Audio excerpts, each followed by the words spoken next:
अध्याय 7 वायदे पर कायम रहना। संत मार्ग की ओर आकर्षण। प्रश्न 1। महाराज जी, परमार्थ के किसी खोजी को किसी पूर्ण संत या महात्मा के उपदेश की महानता का कैसे पता चल सकता है ताकि वे उसके मुताबिक फैसला कर सके? हम कैसे जान सकते हैं कि हम सचमुच एक संत की संगति में हैं? यह जान पाना बहुत मुश्किल है कि हम किसी सही इंसान की रहनुमाई में हैं या किसी गलत इंसान की। अपनी मौजूदा हालत में हमारे लिए यह जान पाना असंभव है। उसके लक्षण चाहे जो भी हों, या हम अपने आप को कितना ही बुद्धिमान क्यों न समझें, फिर भी हम धोखा खा सकते हैं। हम सिर्फ परमात्मा की दया मेहर का ही सहारा ले सकते हैं कि वह खुद ही हमें यह विश्वास दिलाए कि हम सही हाथों में पहुंच गए हैं। यह एक सीधी और सच्ची बात है। आमतौर पर हम बुद्धि के सहारे और कई दूसरे तरीकों से भी अपने आप को समझाने और विश्वास दिलाने की कोशिश करते हैं, लेकिन इसके बावजूद भी हम धोखा खा सकते हैं। इसलिए असली सूझबूझ हमें अपने अंदर से ही आनी चाहिए, और यह उस परम पिता परमात्मा की दया मेहर पर ही निर्भर करता है। प्रश्न 2। हम किसी संत की रूहानी अवस्था का अंदाजा कैसे लगा सकते हैं? इसे जानने के लिए हमें परम पिता की दया मेहर के भरोसे ही रहना पड़ेगा, क्योंकि बुद्धि के बल पर इसका अंदाजा नहीं लगाया जा सकता। विश्वास और सच्चाई का एहसास हमारे अपने अंदर से आना चाहिए। आपके अंदर कोई ऐसी चीज जरूर है जो आपको किसी पर भरोसा करने पर मजबूर करती है। आपको महसूस होने लगता है कि आप वहीं पर हैं जहां आपको होना चाहिए। अगर आप बुद्धि के आधार पर किसी की परख करने की कोशिश करेंगे तो धोखा खा सकते हैं। इसलिए हमें यह ज्ञान परमात्मा की दया मेहर से ही प्राप्त हो सकता है। प्रश्न 3। हमें अपने देश में अनेक संतों और गुरुओं से मिलने का मौका मिलता है। हमें ये कैसे मालूम हो कि किसका अनुसरण करना चाहिए, किससे नामदान प्राप्त करना चाहिए? मैं इस वक्त पूरी तरह निराश हो चुकी हूँ, इसीलिए मुझे सबके सामने ऐसा कहना पड़ रहा है। सच तो यह है कि हमारे लिए किसी भी गुरु के बारे में या उसकी रूहानी अवस्था के बारे में कुछ समझ पाना बहुत मुश्किल है। लेकिन सबसे पहले हमें किसी मार्ग के सिद्धांतों के बारे में पूरी तसल्ली कर लेनी चाहिए, और जब हमें उन पर पूरा विश्वास हो जाए तो उन सिद्धांतों के अनुसार उपदेश देने वाले गुरु की खोज करनी चाहिए। असल चीज तो गुरु का उपदेश है। जब आपको ऐसा लगे कि शायद यह उपदेश तो मेरे लिए है, मुझे यह उपदेश अच्छा लगा है और मैं इसे अपनाना चाहता हूं, और अब मुझे ऐसे पूरे गुरु की खोज करनी चाहिए जो ऐसा उपदेश देता हो। अगर मुझे ये सब उपदेश एक से लगे तो? मुझे तो एक गुरु और दूसरे गुरु के उपदेश में कोई अंतर नहीं दिखाई देता। हाँ, कभी कभी ये उपदेश बिल्कुल एक से होते हैं, क्योंकि सभी सतगुरुओं के पास देने के लिए एक ही रूहानी सच्चाई होती है। उनके उपदेश अलग अलग नहीं होते। इसलिए आपको अपने अंतर से ही पता चल जाएगा कि आपके लिए कौन सा सतगुरु सही है। आपके अंदर उनके लिए कशिश पैदा हो जाएगी। प्रश्न 4। शिष्य गुरु को परमात्मा तो मानते हैं, लेकिन असल में उन्हें इसका कोई ज्ञान नहीं होता। उन्हें इस बात की समझ तभी आती है जब वे अंदर सद्गुरु के नूरी स्वरूप का दर्शन कर लेते हैं, क्योंकि तभी उन्हें अपने सद्गुरु के असली स्वरूप का ज्ञान होता है। मेरा मतलब है कि प्रभु की कृपा से जो महात्मा हमें सही लगे उसको सद्गुरु मान लेना तो ठीक है, लेकिन उसी को सब कुछ मान लेना सही नहीं लगता। बहुत से प्रोफेसर रूहानियत के बारे में बड़ी सुंदर भाषा में बात करते हैं, परंतु जब रूहानियत पर अमल करने का वक्त आता है तो उस पर खरे नहीं उतरते। फिर पूर्ण संत सद्गुरु की पहचान करने का आधार क्या है? मेरा मतलब है कि हमें सच्चे दिल से इस बात पर विचार करना चाहिए। आपका विचार बिल्कुल सही है। मैंने एक मीटिंग में चर्चा की थी कि किसी भी गुरु की शरण लेने से पहले हमें पूरी खोज कर लेनी चाहिए। अगर इस छानबीन में, इस खोज में हमारा पूरा जीवन भी लग जाए तो समय व्यर्थ नहीं जाएगा, बल्कि हमें इससे फायदा ही होगा। हम पक्की नींव पर, एक चट्टान पर घर बना रहे हैं, इसलिए हमें भावनाओं में नहीं बहना चाहिए, न ही भेड़ चाल या भाषणों के धोखे में आना चाहिए। गुरु सच्चा है या झूठा, इसके लिए हमें अपने अंतर में ही खोज करने की जरूरत है। जब एक बार हमारी तसल्ली हो जाए तो इस खोज को बिल्कुल भूल जाना चाहिए। पहले इस मार्ग के सही होने का विश्वास हो जाना चाहिए और फिर इस पर अमल करके देखना चाहिए। अगर हम अपने अंदर खुशी महसूस करते हैं तो हमें इस मार्ग पर चलकर इसे परखने की पूरी कोशिश करनी चाहिए। तब शायद हम जान सकते हैं कि यह मार्ग सही है। लेकिन ऐसा भी हो सकता है कि तब भी ना जान पाएं।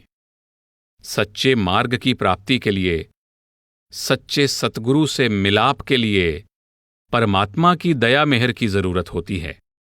इसे पहचानने के लिए हमारी बुद्धि का दायरा बहुत छोटा है। हमें धोखा हो सकता है। हमें पूरी तरह मालिक की दया मेहर, उसके मार्गदर्शन, सच्चे मार्गदर्शन का सहारा लेना पड़ेगा।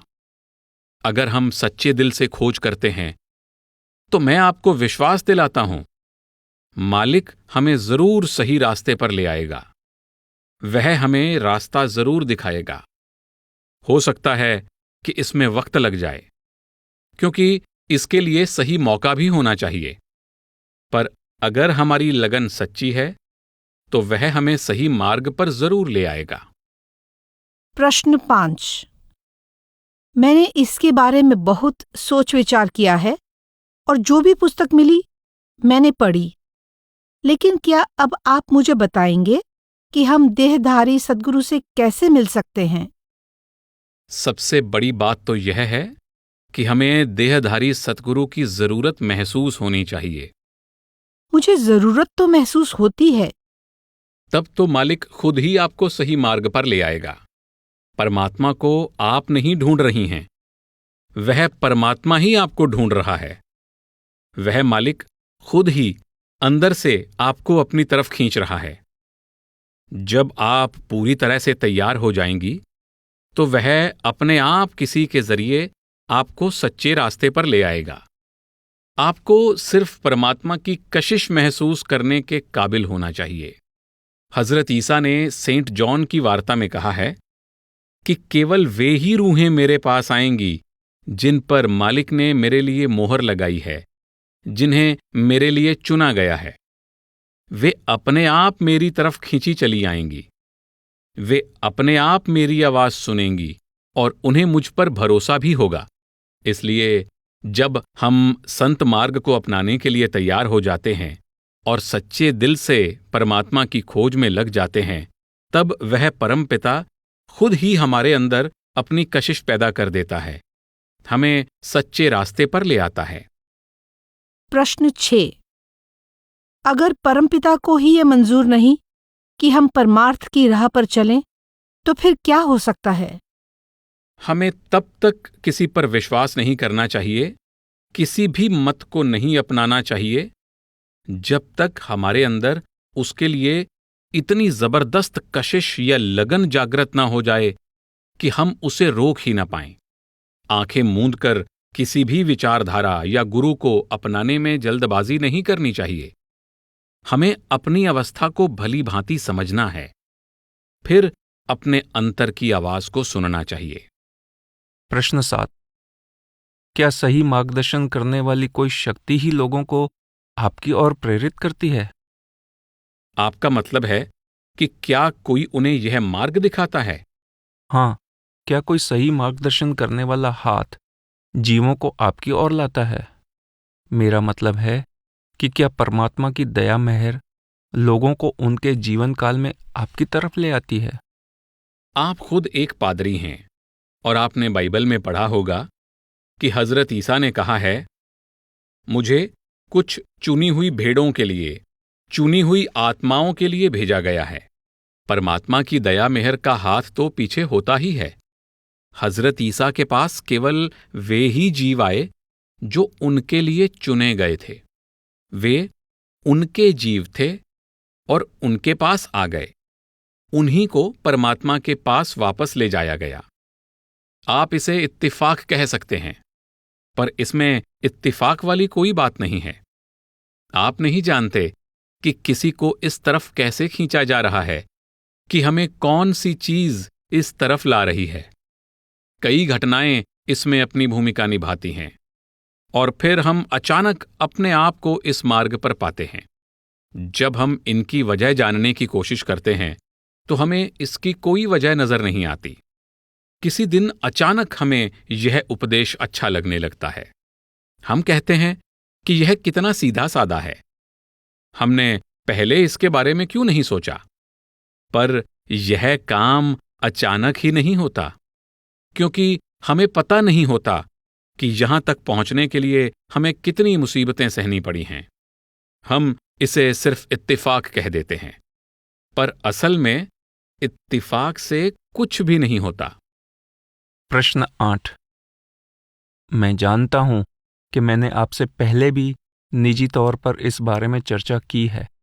मैं आपको अपना दोस्त मानता हूं और शायद ऐसा कहना गुस्ताखी होगी, लेकिन मैं यहां किस लिए आता रहूं? मैं यहां 2 बार आ चुका हूं, पर मेरे अंदर आपसे नामदान मांगने की कोई इच्छा ही नहीं है।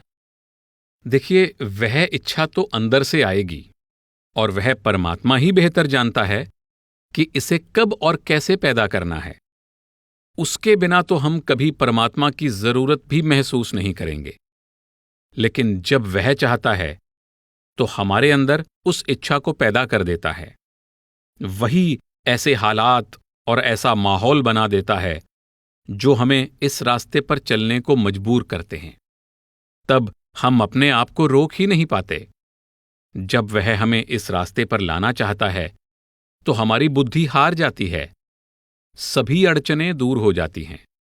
तड़प तो अंदर से ही आएगी, पर यह कब और कैसे आएगी वह मालिक ही सबसे बेहतर जानता है। इसे कोई भी पहले से नहीं बता सकता और न ही हमें ऐसा करने की कोशिश करनी चाहिए। प्रश्न 9। महाराज जी, शायद मैं अपनी बात ठीक तरह से न कह पाऊं, पर हमें मालूम है कि सद्गुरु के प्रति प्रेम पैदा करने के लिए हमें मदद की जरूरत है। हम लोग दुनियादारी में इतना फंसे हुए हैं और हमारा दिल सच्चे प्यार से इस कदर खाली है कि हमें सद्गुरु के सामने आते हुए भी लज्जा महसूस होती है। हम किस तरह इस पर काबू पाएं और सद्गुरु के सामने आकर नामदान के लिए प्रार्थना करें? नाम प्राप्त करने की इच्छा अंदर से पैदा होनी चाहिए। नामदान के लिए आप अपने आप को तैयार नहीं कर सकते। यह तड़प अंदर से पैदा होती है और फिर आप इस मार्ग पर अपने आप ही खींचे चले आते हैं। यह कशिश अंदर से महसूस होनी चाहिए। हमारे अंदर कोई है जो हमेशा हमें अपनी तरफ खींच रहा है, और वही हमारी आत्मा में वह तड़प, वह प्यार और वह भक्ति पैदा करता है। आपको उसकी खोज, उसकी तलाश करनी चाहिए। फिर आत्मा को अपने आप सच्चे मार्ग की प्राप्ति हो जाती है। यह तड़प, यह कशिश अंदर से ही आनी चाहिए। प्रश्न 10। मुझे याद है कि लगभग 1 साल पहले मैंने आपके टेप किए हुए सत्संग में सुना था कि हम सब बच्चों की तरह खिलौनों से खेलने में और मौज मस्ती करने में लगे रहते हैं। हम इन खिलौनों को छोड़कर तब तक सच्चे सुख और परमात्मा की खोज में नहीं लग सकते जब तक हमें उसका कुछ अनुभव नहीं हो जाता। परमात्मा के दर्शन के लिए जितनी कोशिश की जरूरत है वह हम नहीं कर पाते। फिर इस अवस्था से ऊपर कैसे उठें? हमारे अंदर न तो वो संयम है, न ही वह धैर्य जिससे हम इन सब चीजों का त्याग कर सकें जिनके पीछे अभी दौड़ रहे हैं। मालिक खुद ही हमें इसके लिए तैयार करता है। हमारे अंदर ऐसी जबरदस्त लगन पैदा हो जाती है कि इस रचना के खिलौनों में हमारी कोई दिलचस्पी नहीं रहती। जब आपका लगाव किसी बेहतर चीज से हो जाता है तो इन खिलौनों का शौक अपने आप खत्म हो जाता है। केवल लगाव ही हमारे अंदर वैराग्य पैदा कर सकता है। जब तक हमारे अंदर किसी बेहतर चीज के लिए प्यार पैदा नहीं हो जाता, हमारे लिए दुनिया और इसके भोगों को छोड़ना नामुमकिन है। जब हमारे अंदर जबरदस्त कशिश पैदा हो जाती है तो हम इंद्रियों के भोगों के बजाय किसी बेहतर लज्जत की तलाश करना शुरू कर देते हैं। वह मालिक खुद ही हमें उस बेहतर लज्जत को पाने के लिए तैयार करता है जिसे उसने हम सबके अंदर रखा है। जब हमें उस सच्चाई का ज्ञान हो जाता है तो हम कौड़ियों के पीछे मारे मारे नहीं फिरते। तब इस संसार के खिलौनों में हमारी कोई दिलचस्पी नहीं रहती। प्रश्न 11। पुस्तकें पढ़ने, सत्संग सुनने और दूसरों से चर्चा करने के अलावा हम अपने मन में उठ रही शंकाओं को कैसे दूर कर सकते हैं? जब तक आपके मन में कोई शंका हो, आपको सवाल पूछते रहना चाहिए। उन शंकाओं को दूर कर लेना चाहिए। कोई भी सवाल पूछने से कभी संकोच ना करें। आपके मन में जो भी शंका हो, उनके बारे में किसी के साथ चर्चा करने में कभी झिझक नहीं होनी चाहिए। हर किसी को संतमत के उसूलों के बारे में सभी शंकाएं दूर कर लेनी चाहिए। ज्यादातर जवाब तो किताबों में मिल जाते हैं, लेकिन फिर भी अगर आपके मन में कोई और सवाल हैं तो आप पूछने से कभी ना हिचकिचाएं। और फिर यह कशिश तो अंदर से ही आनी चाहिए। हमारे सवालों के जवाब तो नहीं मिलते, पर सवाल अपने आप ही खत्म हो जाते हैं। जब अंतर में कशिश पैदा होती है तो ये बेमायने हो जाते हैं। जब अंतर में इतनी ज्यादा कशिश पैदा हो जाती है कि आप इसको रोक ही नहीं पाते, तब आपके सारे सवाल अपने आप खत्म हो जाते हैं। प्रश्न 12। महाराज जी, क्या ऐसा हो सकता है कि सद्गुरु कभी इतनी दया मेहर करें कि बुद्धि की रुकावट के बावजूद भी हमारे अंदर इतनी कशिश हो कि हम संतमत की ओर बढ़ सकें? जब आपका संतमत में आने का वक्त आ जाता है तो आपकी बुद्धि की रुकावट, आपके सवाल और आपकी शंकाएं, ये सब अपने आप खत्म हो जाते हैं। बुद्धि कई सवाल, कई शंकाएं पैदा करके हमें बेचैन कर देती है। तब हमें हर चीज परेशान करती है। मन की यही फितरत है। लेकिन जब अंदर कशिश पैदा हो जाती है और आपका सही वक्त आ जाता है, तब ऐसा तो नहीं है कि सारे सवाल हल हो जाते हैं, पर वे अपने आप खत्म जरूर हो जाते हैं और आपके लिए बेमायने हो जाते हैं। तब आप सोचने लगते हैं कि यही उपदेश आपके लिए सही है और आपको इस पर अमल करना चाहिए। लेकिन यह सब उस परम पिता की दया मेहर से ही होता है। प्रश्न 13। मैं ये जानना चाहता हूं कि अगर किसी इंसान को कोई रूहानी अनुभव हुआ है, कोई आंतरिक ज्ञान हुआ है जिसका उसके मन पर प्रभाव पड़ा है, तो क्या आप यह बताएंगे कि वह व्यक्ति सही मार्ग पर है अथवा यह अनुभव एक प्रलोभन है और शायद वह रास्ते से भटक जाए? अगर उसे रूहानी अनुभव हो रहे हैं तो यह उस परम पिता की दया मेहर है। असल में मालिक उस जीव को रूहानी मार्ग पर चलने के लिए तैयार कर रहा है। यह तो निश्चित रूप से परम पिता की दया मेहर ही है। प्रश्न 14। महाराज जी, मुझे नामदान नहीं मिला है क्योंकि मैं अभी एक विद्यार्थी ही हूं, लेकिन मुझे अपने गुरु के रूप में आप पर पूरी श्रद्धा और विश्वास है। मैं ये जानना चाहता हूं कि क्या आप मेरी भी उसी तरह रहनुमाई और संभाल करते हैं जिस तरह उन लोगों की जिन्हें नामदान प्राप्त हो चुका है?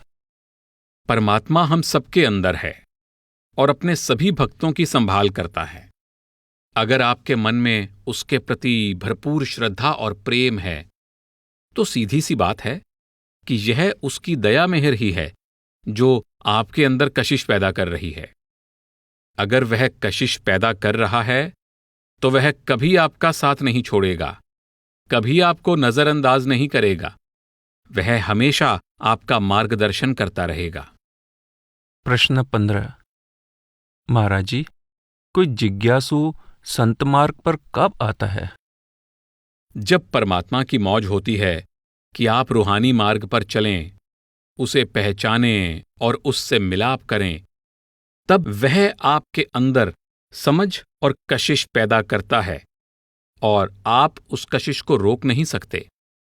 हजरत ईसा ने भी हमें यही बात समझाने की कोशिश की है। जब तक आपको दिया ना जाए, आप कुछ भी हासिल नहीं कर सकते, और हम अपनी कोशिश से परमात्मा की खोज कभी नहीं कर सकते। हम सब अंधे हैं, सिर्फ वह परमात्मा ही आंखों वाला है।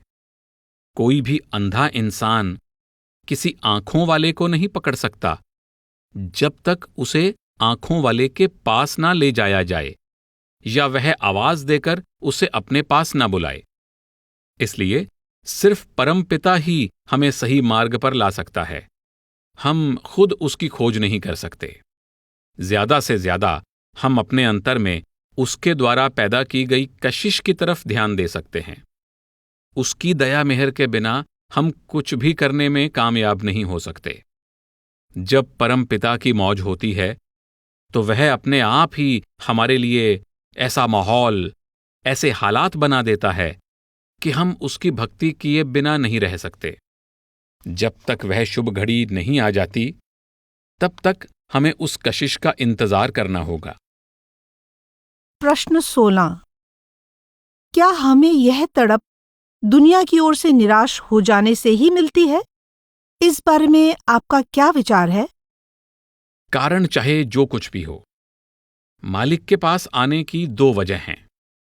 एक तो यह कि हमारे अंदर उससे मिलने की चाह या तड़प हो, दूसरा यह कि हमारा मन संसार से ऊब गया हो और हम मालिक के प्रेम का आसरा लेकर इस ऊब से बचना चाहते हों। कुछ सौभाग्यशाली जीवों के अंदर मालिक का प्यार कुदरती तौर पर होता है। वे उसकी भक्ति सिर्फ इसलिए करते हैं कि उससे मिलाप करना चाहते हैं। इसके अलावा उनका कोई और लक्ष्य या इच्छा नहीं होती। कुछ लोगों का रुख मालिक की ओर इसलिए हो जाता है कि वे संसार से ऊब चुके हैं। वे परमपिता परमात्मा के प्यार और भक्ति का सहारा पाकर इससे बचना चाहते हैं। दोनों तरह के लोग अच्छे हैं, परंतु पहली श्रेणी के भक्तों के प्यार की तुलना किसी दूसरी चीज से नहीं की जा सकती, और वही सबसे ऊंचा प्यार है। प्रश्न 17। महाराज जी, जिन्हें अभी नामदान नहीं मिला है, क्या आप उन्हें भजन सिमरन के बारे में कुछ बताएंगे? मैंने कुछ जिज्ञासुओं को बताया था कि आंखों के केंद्र पर ध्यान एकाग्र करना हमेशा फायदेमंद होता है।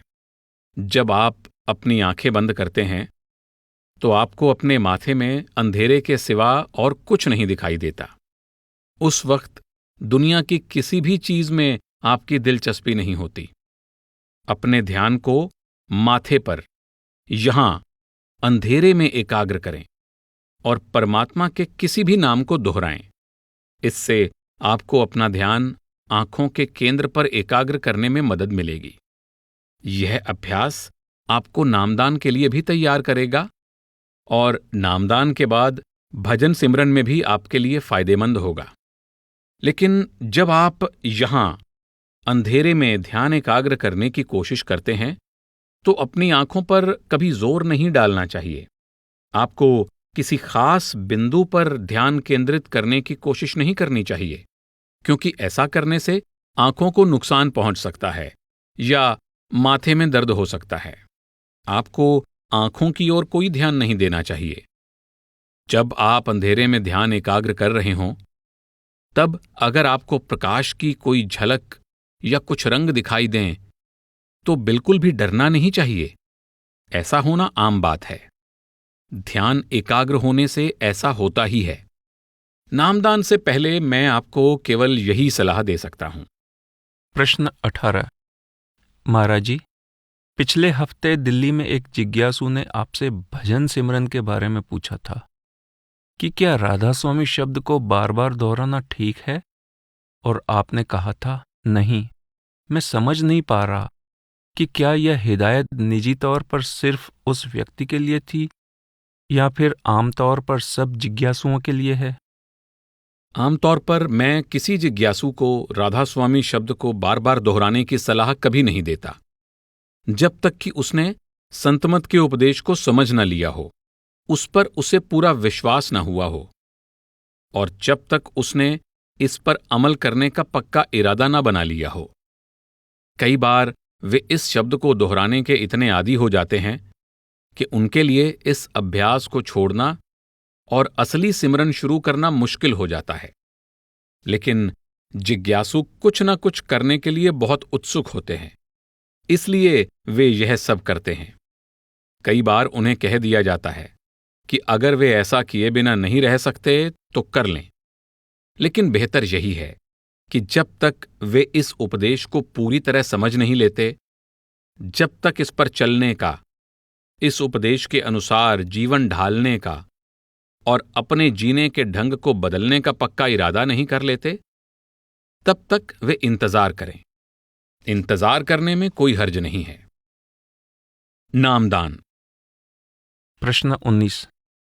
क्या सद्गुरु नामदान से पहले भी हमारे अंदर मौजूद होते हैं? शब्द हमेशा हमारे अंदर है। जब से इस सृष्टि की रचना हुई है, तभी से नाम हमारे अंदर है। लेकिन जब तक हम उसके साथ जुड़ नहीं जाते, हमें उसका कोई फायदा नहीं होता। लकड़ी में आग हमेशा मौजूद होती है, लेकिन जब तक आप लकड़ी को जलाते नहीं, यह आपको दिखाई नहीं देती और आप उससे फायदा नहीं उठा सकते। जिस लकड़ी पर हम बैठे हुए हैं, इसमें आग है, लेकिन जब तक इसके अंदर की आग को प्रकट नहीं कर लेते, हम इस लकड़ी को जला नहीं सकते। इसी तरह सतगुरु भी हमेशा हमारे अंदर हैं। शब्द हमेशा हमारे अंदर है। हमें उस शब्द की खोज अपने अंदर ही करनी है। जब हम उसे पा लेते हैं, तभी हम उससे फायदा उठा सकते हैं। प्रश्न 20। महाराज जी, यह सवाल कुछ अटपटा सा लग रहा है, लेकिन आप कहते हैं कि नामदान प्राप्त कर लेने के बाद आप हमारे अंदर तीसरे तिल पर विराजमान हो जाते हैं। फिर शिष्य बनने से पहले वहां आपके स्वरूप की जगह क्या था? नामदान के समय हमारे अंदर ऐसा कुछ नहीं रखा जाता जो पहले से वहां मौजूद ना हो। सब कुछ पहले से ही वहां होता है। हमें सिर्फ उस शब्द धुन के साथ जोड़ दिया जाता है। आत्मा भी हमारे अंदर है, शब्द धुन भी हमारे अंदर है। हम उस शब्द के साथ जुड़ने की युक्ति और तरीका सीखते हैं। अभ्यास और सतगुरु की बख्शिश से हम उस शब्द धुन को पकड़ लेते हैं। हमारे अंदर बाहर से कुछ नहीं रखा जाता। सब कुछ हमारे अंदर है। परमात्मा भी हमारे अंदर है। मालिक कहीं बाहर से प्रकट नहीं होगा। इस बल्ब की रोशनी कितनी तेज है, लेकिन अगर इस पर 20-30 काले गिलाफ चढ़ा दिए जाएं, तो आप उस रोशनी को नहीं देख पाएंगे। रोशनी तो वही है, लेकिन आप उससे फायदा नहीं उठा सकते। आप उस रोशनी को देख नहीं सकते, और आप यह भी नहीं जानते कि इन गिलाफों के नीचे रोशनी छिपी हुई है। लेकिन अगर कोई व्यक्ति आपको यह भेद समझा देता है और आप उस पर विश्वास कर लेते हैं और बताए हुए तरीके से इन गिलाफों को हटाते जाते हैं, तो रोशनी दिखाई देने लगेगी। धीरे धीरे आप संपूर्ण प्रकाश को देखने लगेंगे और आप उस रोशनी तक पहुंच जाएंगे, बशर्ते कि आप उस व्यक्ति पर विश्वास करें, बशर्ते कि वह आप तक पहुंच पाए और आप उसकी हिदायतों का पालन करें। रोशनी कहीं बाहर से नहीं आई। रोशनी तो पहले से ही वहां मौजूद थी, लेकिन उन गिलाफों के कारण आप उसे देख नहीं पा रहे थे। मिसाल के तौर पर एक पत्थर का टुकड़ा है जिस पर धूल की बहुत सी परतें जमी हुई हैं। आपको लगता है कि यह सिर्फ एक पत्थर का टुकड़ा है और कोई आपको कहता है कि इसे साबुन से धो डालो। जैसे जैसे आप उसे धोते जाते हैं, आपको वही पत्थर हीरा दिखाई देने लगता है। हीरा तो पहले से ही वहां था, लेकिन मिट्टी में लिपटा होने के कारण आप नहीं जानते थे कि इस मिट्टी में एक हीरा है। आप इसे केवल एक पत्थर का टुकड़ा समझ रहे थे।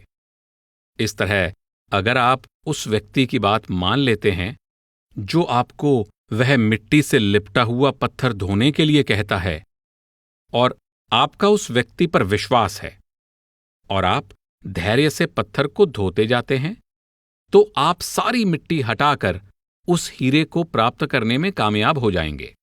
वह चमकेगा भी और उसकी कीमत भी हीरे की हो जाएगी। उस व्यक्ति ने मिट्टी में कुछ नहीं मिलाया, उसने तो आपको केवल युक्ति बताई। आपने उस पर विश्वास किया और हीरे को पा लिया। इसी तरह सब कुछ हमारे अंदर ही है, बाहर से कुछ भी नहीं आता।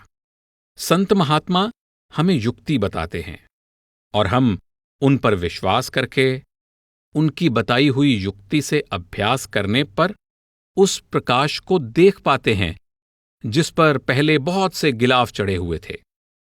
वह प्रकाश तो पहले से ही वहां मौजूद था। हजरत ईसा ने सेंट जॉन की वार्ता में समझाया है कि वह प्रकाश मनुष्य की जीवन शक्ति है और हर एक के अंदर है, लेकिन अंधेरे के कारण हम इसे देख नहीं सकते। हौम्य और अज्ञानता के इस अंधेरे के कारण हम अपने अंदर के उस प्रकाश को देख नहीं पाते। फिर वे कहते हैं, परमात्मा का भेजा हुआ एक मनुष्य आया जिसका नाम जॉन था। जब परमात्मा चाहता है कि आप उस प्रकाश को देखें और अपने अंदर से अंधेरे के उस पर्दे को दूर करें, तो वह किसी मनुष्य को हमारे बीच भेज देता है। उस वक्त यह मनुष्य जॉन द बैप्टिस्ट था। अपने साथ अभिन्न होते हुए भी परमपिता ने उसे हमारे स्तर पर आने का विशेष अधिकार दिया था। हजरत ईसा कहते हैं कि आपको किसी ऐसे व्यक्ति से मिलाप करना होगा जिसे परमात्मा ने हमारे स्तर पर भेजा हो, और हमारे स्तर पर होते हुए भी जिसे परमात्मा से एक होने का सौभाग्य प्राप्त हो। परमात्मा ने यह विशेष अधिकार केवल उसी को दिया है ताकि उसके जरिए आप भी उस प्रकाश को देख पाएं। यह विशेष अधिकार उसको इसलिए दिया गया है ताकि हम उस पर भरोसा कर सकें और उसके बताए हुए तरीके के मुताबिक अभ्यास कर सकें, और तब हम भी उस प्रकाश का अनुभव कर सकेंगे जिसे परमात्मा ने हम सबके अंदर रखा हुआ है। वह प्रकाश, वह शब्द धुन कहीं बाहर से नहीं आती, वह पहले से ही हमारे अंदर है।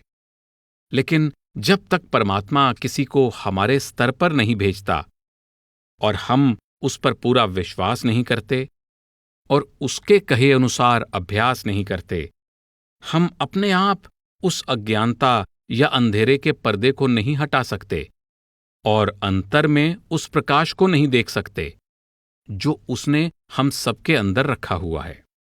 इस तरह सतगुरु हमारे अंदर बाहर से कुछ नहीं रखते, सब कुछ पहले से ही वहां होता है। हजरत ईसा कहते हैं, अगर तुम एक आंख वाले बन जाओ तो तुम्हारा सारा शरीर प्रकाश से भर जाएगा। उस प्रकाश को देखने के लिए आपको सिर्फ उस आंख को खोलना है। प्रकाश तो पहले से ही वहां मौजूद है, लेकिन अभी हमारी सारी चेतना 9 द्वारों के जरिए सारे संसार में फैली हुई है। आंखों के केंद्र से नीचे हमारा झुकाव नीचे की ओर होने लगता है और इन 9 द्वारों के जरिए हमारी चेतना पूरे संसार में फैल जाती है। जब हम इन 9 द्वारों को बंद करके उस एक आंख को खोलना सीख जाते हैं जो असल में आंखों का केंद्र या तीसरी आंख है, तब हम उस प्रकाश को देखने लगते हैं।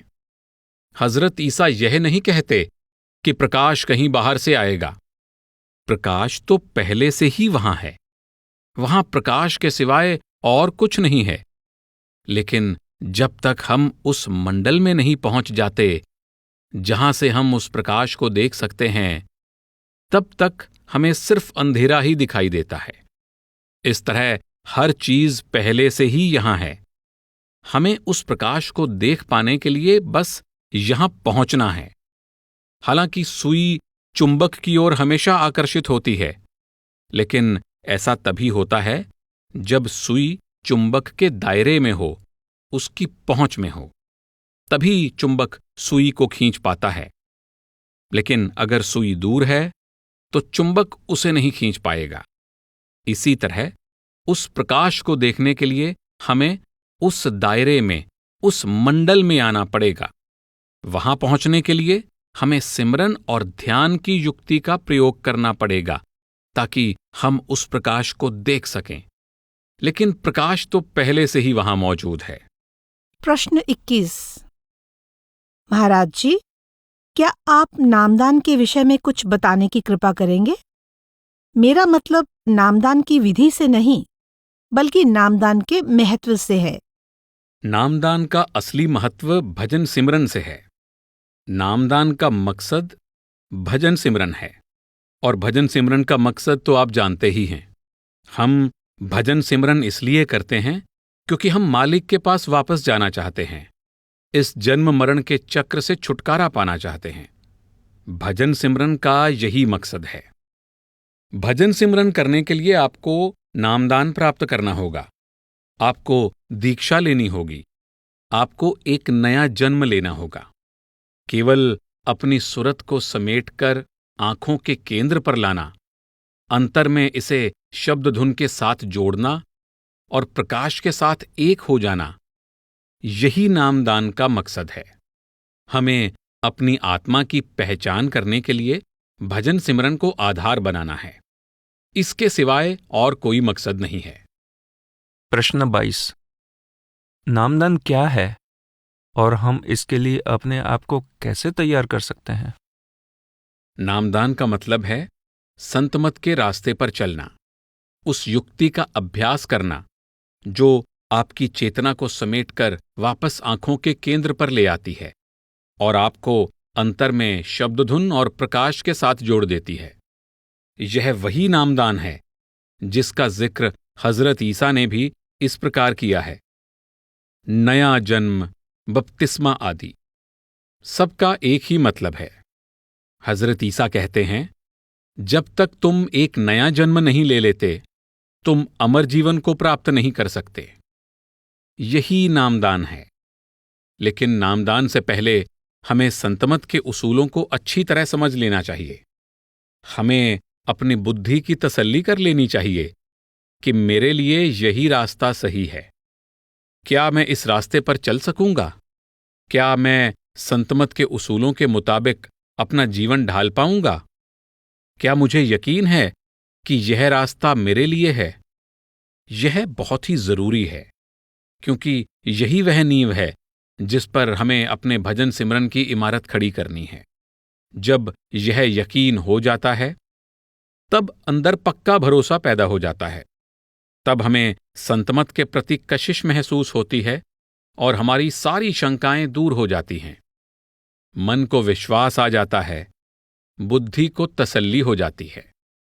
फिर नामदान से पहले हम क्या कर सकते हैं? बस यही कि अपने ख्याल को आंखों के केंद्र पर एकाग्र करने की कोशिश कर सकते हैं। हम अपने ध्यान को समेटकर तीसरे तिल पर लाने की आदत डाल सकते हैं। हम अपने ध्यान को तीसरे तिल पर टिकाने की कोशिश कर सकते हैं। हमारी चेतना इस दुनिया में दो तरह से फैलती है, किसी के बारे में सोचने और उसका ध्यान करने से। यहां बैठे हुए भी हम अपने परिवार, अपने बच्चों, अपने देश इत्यादि के बारे में सोच रहे होते हैं। हम उन शक्लों और पदार्थों का ध्यान भी कर रहे होते हैं। इस प्रकार सोचने और ध्यान करने से हमारी चेतना सारी दुनिया में फैल जाती है।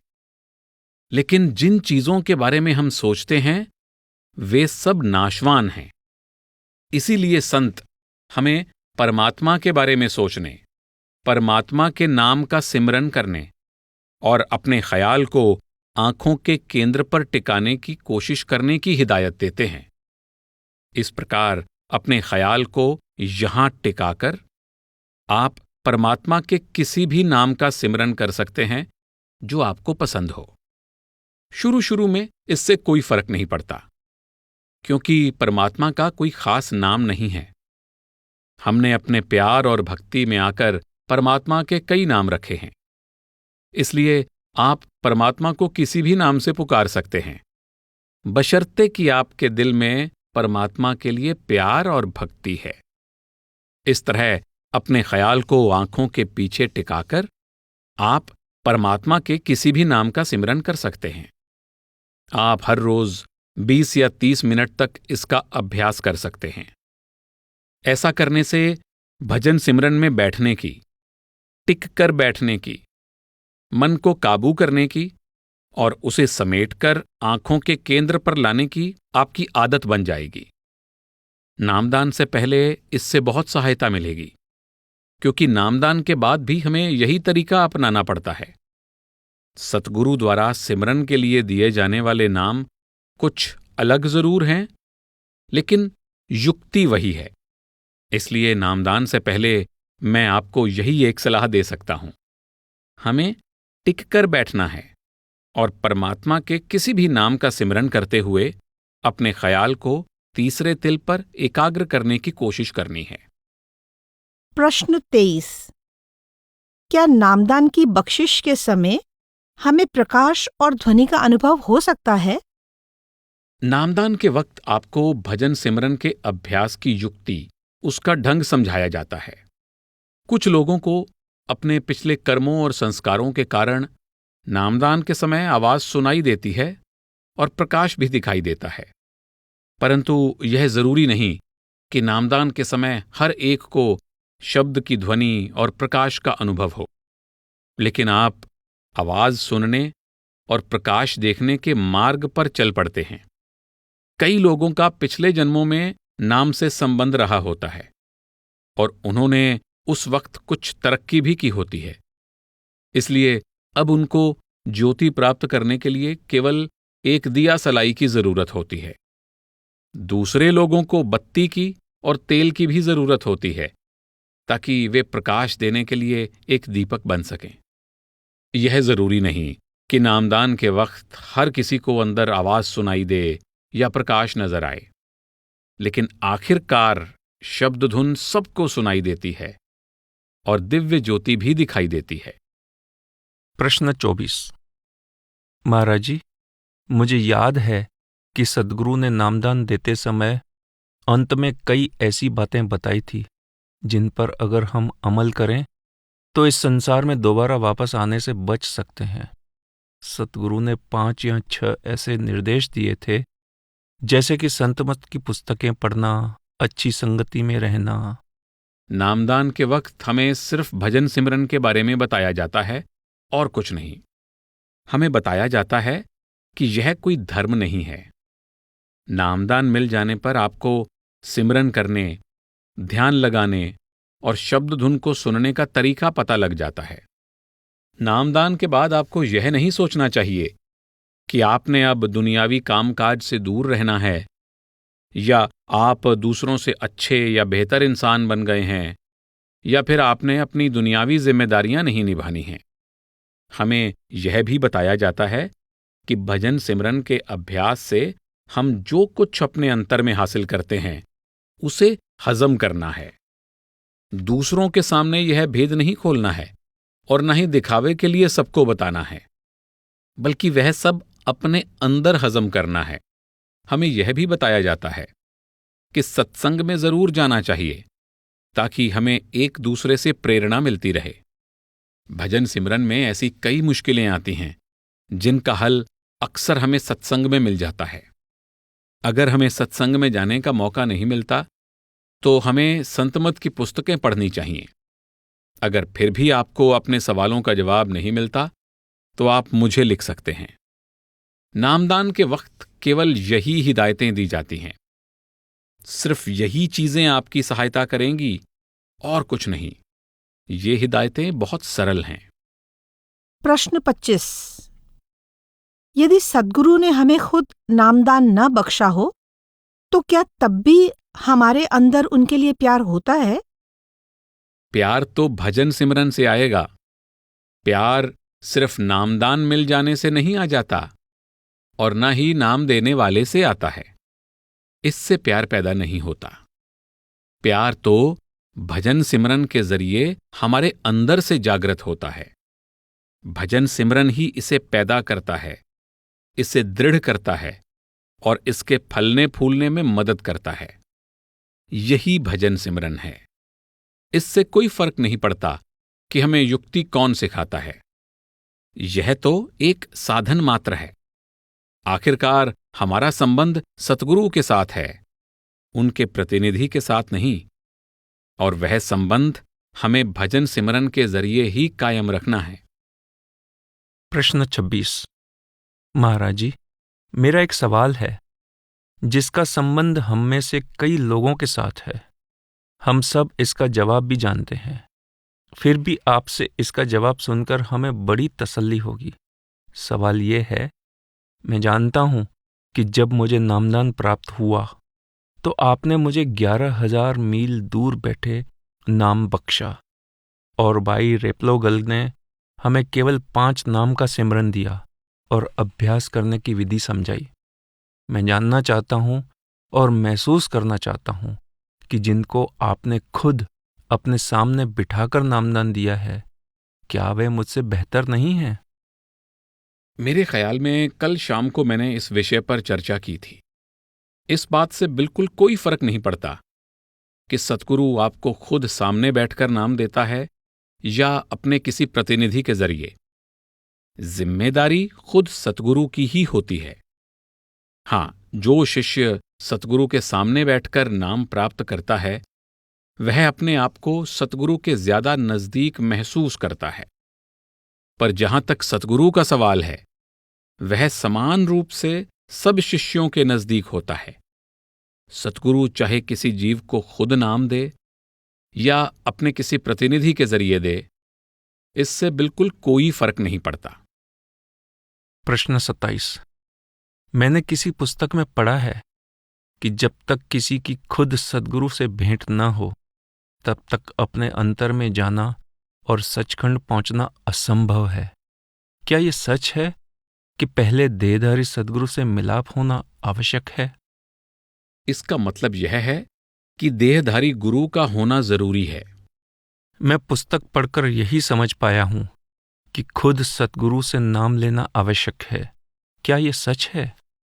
हो सकता है कि आप यह बात ठीक तरह से ना समझ पाए हों, क्योंकि जब सतगुरु हमें किसी के जरिए नाम की बख्शिश करते हैं तो वे खुद ही जिम्मेदार होते हैं, क्योंकि असल में नाम खुद सतगुरु ही दे रहे होते हैं।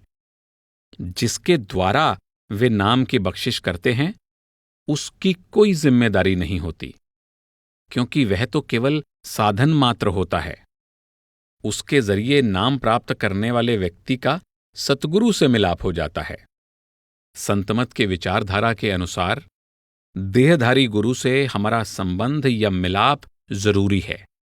अगर हम उनके सामने मौजूद हो सकें तो बहुत अच्छा है, पर अगर ऐसा ना हो सके तो यह सतगुरु का काम है कि वे हमें किसी दूसरे के जरिए अपने साथ जोड़ लें। यह भी उतना ही अच्छा है। तो फिर सद्गुरु का ध्यान कैसे किया जाए? सिमरन करते समय हमें आंखों के बीच में सतगुरु के स्वरूप का ध्यान करना चाहिए। पर अगर सतगुरु के देह स्वरूप में दर्शन ना हुए हों तो हमें मन को तीसरे तिल पर टिकाकर सिमरन करते रहना चाहिए। इससे सतगुरु खुद ही अंतर में प्रकट हो जाएंगे। हमें केवल अपने ख्याल को तीसरे तिल पर टिकाकर सिमरन करना है। उस अवस्था में भी वही सतगुरु प्रकट होंगे। अगर आप उनसे मिल चुके हैं और आपने उनके दर्शन किए हैं तो उनके स्वरूप का ध्यान करना चाहिए, लेकिन आपको कभी किसी तस्वीर या फोटो का ध्यान नहीं करना चाहिए। ऐसा करना सही नहीं है।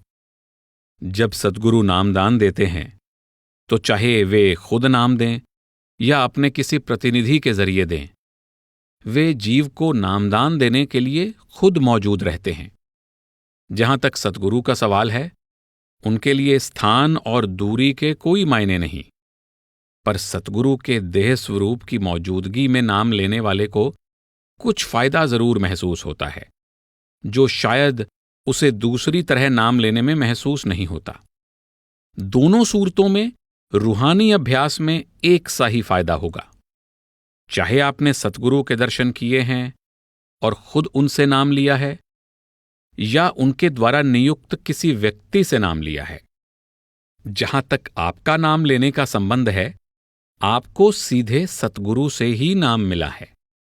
आपको भजन सिमरन में वही नतीजा मिलेगा जैसा कि उस शिष्य को जिसने उनके प्रतिनिधि से नाम लिया हो।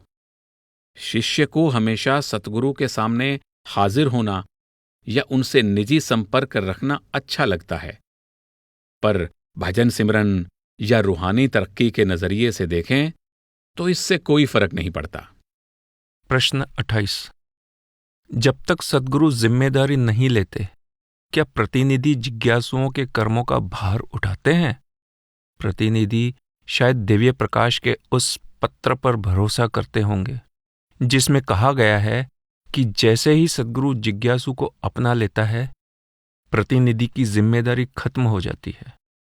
नहीं, सतगुरु द्वारा जिज्ञासु को अपनाने से पहले भी रूहानी तौर पर प्रतिनिधि की कोई जिम्मेदारी नहीं होती, यानी उसे जिज्ञासु के कर्मों की या और भी किसी तरह की कोई जिम्मेदारी नहीं उठानी पड़ती। क्या उस सूरत में भी जब प्रतिनिधि जानता है कि जिज्ञासु शायद नामदान की बुनियादी शर्तों को पूरा करने में असमर्थ है? ऐसी स्थिति में प्रतिनिधि अपनी जिम्मेदारी निभाने में चूक रहा है, लेकिन ऐसा कहना कि उसकी कोई रूहानी जिम्मेदारी है और उसे इसकी सजा मिलेगी, यह गलत है। इसलिए कह सकते हैं कि प्रतिनिधि तो केवल कार्यवाही पूरी कर रहा है। प्रश्न 29। जब हम किसी व्यक्ति की नामदान के लिए सिफारिश करते हैं तो हमारी क्या जिम्मेदारी होती है? क्या आपका मतलब है कि सिफारिश करने वाले की भी कोई जिम्मेदारी होती है? मैं समझता हूं कि अगर आप नामदान के लिए किसी की सिफारिश करना चाहते हैं और उस जीव को इस रास्ते पर आना ही है, तो वह आखिरकार मार्ग पर आ ही जाएगा। इसमें केवल आप अपनी अंतरात्मा के सामने जिम्मेदार हैं कि आपने नामदान के लिए एक सही व्यक्ति की सहमति भेजी है और आप महसूस करते हैं कि वह सच्चा है और संत मार्ग पर चलने के लिए तैयार है। इसके अलावा आपकी और कोई जिम्मेदारी नहीं है। इसमें आपका कोई रूहानी फायदा या कोई रूहानी जिम्मेदारी नहीं होती। प्रश्न 30। प्रोफेसर भटनागर ने कहा था कि भले ही हमें इस जन्म में पूर्ण सद्गुरु से नामदान प्राप्त हुआ है, लेकिन इसकी कोई गारंटी नहीं कि हमें अगले जन्म में भी सद्गुरु मिलेंगे। मेरे ख्याल में फिर आपने उन्हें ठीक तरह से नहीं समझा। उन्होंने कहा था कि यह ना समझें कि अगर आपने इस मार्ग को अपना लिया है तो आपको सही मायनों में नामदान मिल गया है। उन्होंने कहा था कि असली नामदान तो तब मिलता है जब आप सतगुरु के नूरी स्वरूप के दर्शन करते हैं। नामदान क्या है? परमात्मा के पास वापस ले जाने वाले मार्ग पर डाल दिया जाना। इस तरह असल में आप अपना रूहानी सफर उस मुकाम से शुरू करते हैं जहां पर आप सतगुरु के नूरी स्वरूप के दर्शन करते हैं। यह तो बात को समझाने का, बोलने का एक तरीका है, लेकिन सतगुरु के नूरी स्वरूप तक पहुंचने के लिए आपको इसकी युक्ति और साधन को जानना ही होगा। इस प्रकार वह भी नामदान का ही एक रूप है, लेकिन असली नामदान तो तब प्राप्त होता है जब सतगुरु अंतर में हमारा मार्गदर्शन करके हमें परमात्मा के स्तर पर वापस ले जाते हैं। उन्होंने यह बिल्कुल नहीं कहा कि अगर आपको नामदान मिल गया है तो आपको अगली बार मनुष्य जन्म नहीं मिलेगा। यह तो तय है कि अगर एक बार आपको नामदान मिल जाता है तब आप निचली योनियों में हरगिज नहीं जाते हैं।